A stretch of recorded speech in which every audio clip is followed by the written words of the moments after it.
Hi, Dr. Rajani.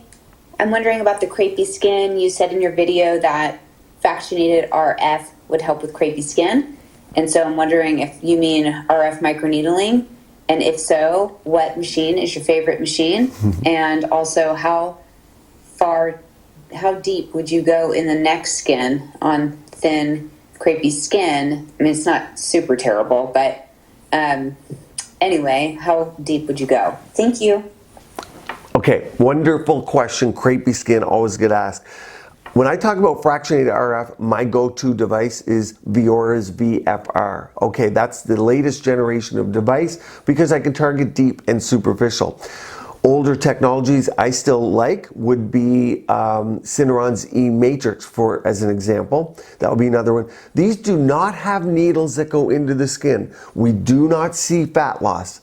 They do not see color, meaning we can treat skin of all types of color. And there's minimal downtime and minimal side effects because they are not lasers and they target crepey skin. Now, that gives you an idea. You mentioned RF microneedling. I'd watch my complete videos on RF microneedling. I use a Lutronic Infinity. It's one of the first generation, but it's tunable.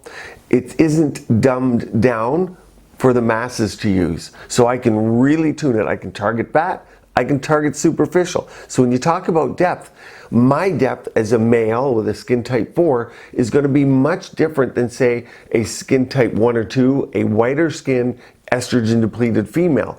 So depth, my depth isn't, if I said I went to 1 millimeter, that would mean with me. With that other type of skin, I might go to 0.5 millimeters.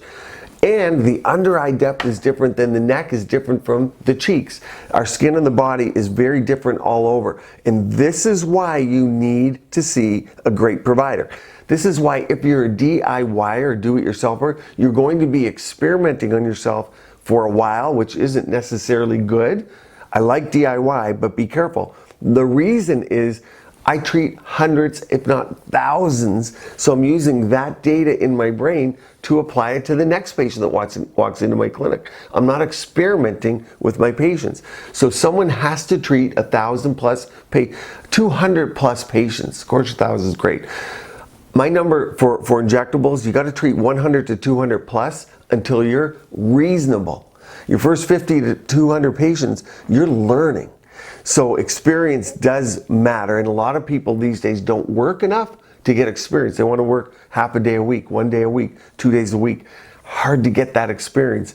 Just like going through medical school, we work 72-hour shifts. It's how it goes. You got to work to see things. I'm old school, I still think that, but those are the devices that I like. Crepey skin, let us know what you find and how you do. Stay tuned here. Keep your skin and body beautiful, healthy, vibrant.